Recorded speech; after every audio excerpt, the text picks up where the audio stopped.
audience participation. So. You know what? I gotta say, I was talking to somebody once about you. I don't want to say who, and, and they were like, "Oh," they were giving me some props about my crowd work. I'm like, "Oh, they must have been drinking." Well, that's good. That's good. and I was immediately like, you know what? Raj is a person, because we worked together a few times in other rooms. And dude, the elephant room. Do you remember the elephant room? Yeah, the green elephant. Yeah, man. Yeah, I grew up before you, and I tried the little crap. I bombed, and he goes up. If who's ever looking at this dude goes up and destroys this man. I mean, this man went to the parking lot and committed suicide. Yeah. But I just. You know, I get asked all the time, it's like, well, how do you do it?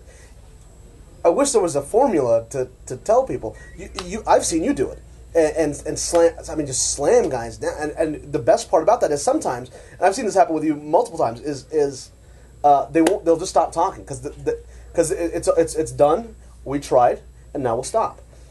For whatever reason, I think it's because I smile too much when I do it, because I'm trying not to get my ass kicked most of the time.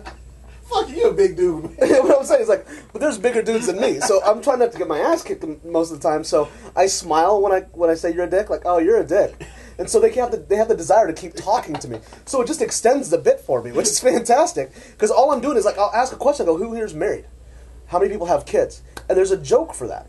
But people want to talk, and then that's the thing. And you get 9 o'clock, 11 o'clock, late night drunk crowds that have been drinking prior to walking into the showroom that are just chatterboxes, and it's fun to shut them down and also let them have a good time while you do it.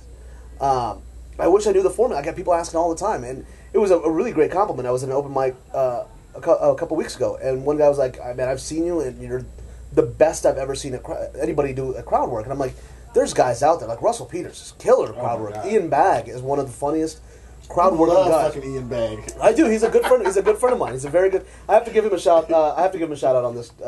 He was on. Paul was doing the TBS festival, and Ian was interviewing him after. And the minute he sat down, Ian goes, "A friend of mine," and so instant shout out. So but he's brilliant. If you watch his style of comedy, it's kind of what I want to style mine out, because it is crowd work, and it's the question is leading up to the joke. So it's not like just aimless.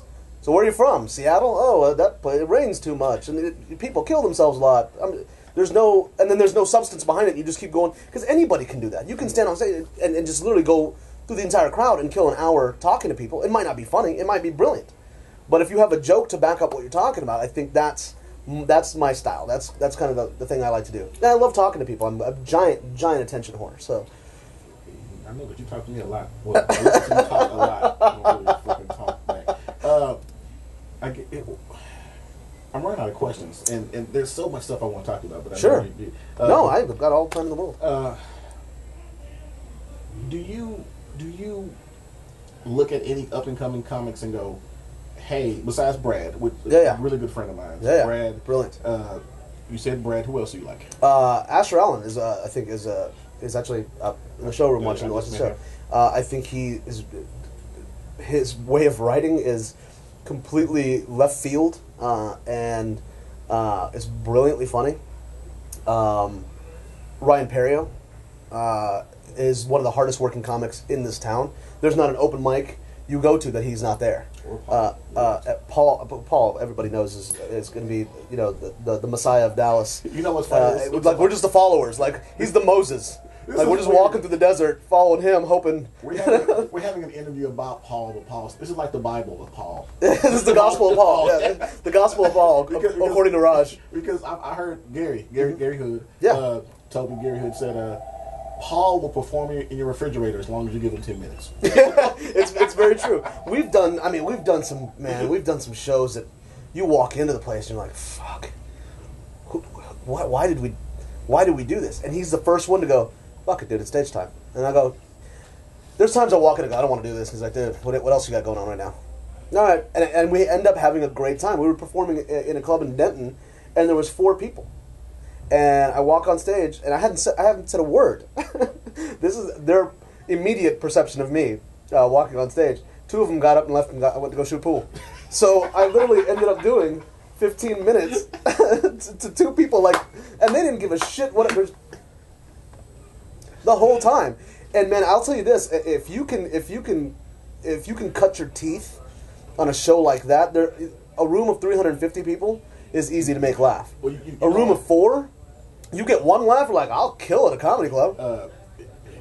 Which is true. A lot of us, like when I came up, you were already here when I started, but a lot of bars. Yeah. Where people don't give a shit about you at all.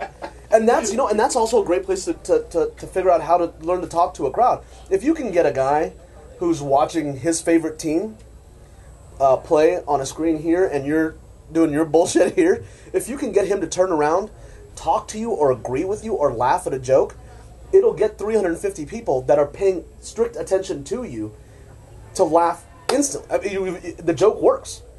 If it made drunk Steve over here laugh, instantly you know the joke's going to work on stage. You know what's funny is you remember Ben's Half Yard House? Yeah. What a shithole. I remember the first time I didn't suck. I told a joke, and I don't remember what the joke was at this point, but the guy looked at me and went, "Huh, that's pretty funny." And we went to talking. I was like, there you go. Yes, I'm right. Because he looked. The thing about that is, it's legitimately. Yeah, he was when sincere. he was like, "Yeah, that was funny." Yeah. Anyway, so what happened at work today? They didn't give a shit about you, but it caught his attention. And let me see, when you were performing in a regular show, and you did that joke, how well did it go over? There you go. So it's a good way to cut your teeth on that. But there's a lot of. I mean, I unfortunately don't get to see a lot of the up and come, like the new guys that are in the game, like that are just starting. So just of the people I know. Gosh, there's Adam Shoemate.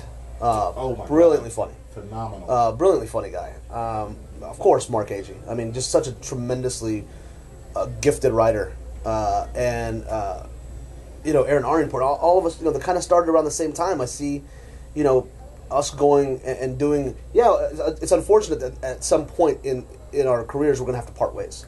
But the reunion, I think, will be over the top, and I think everybody's going to do really, really well. That comes out of Dallas. I think I think Paul is giving credibility to the Dallas scene just by the amount of work that he's doing. I went over to Ireland and London, and they loved it, and they couldn't believe that this is a Dallas kid from Texas. So what was that like? Unbelievable. The first night I was in, I get chills every time I talk about it. The first night I was in Belfast, and thanks to Tom Rhodes for hooking that up. The first night I was in Belfast. The MC says, normally we have 4 comics, tonight we have 5. A little bit of applause. Sold out, 360 people.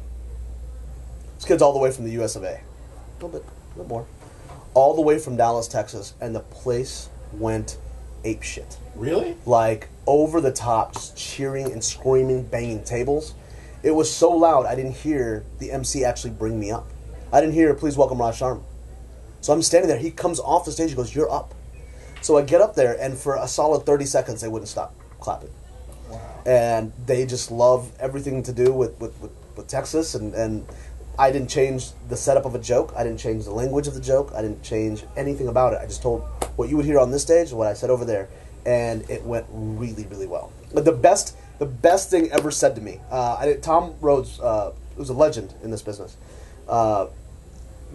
gave me the privilege of working with him while I was there, and he isn't in the show, is in the green room when I got done, when I went on stage. But I look over as I'm performing, and I can see his glasses as he just kind of leaned on a speaker as I get done with my set, and I close down. That's my time. Thank you very much.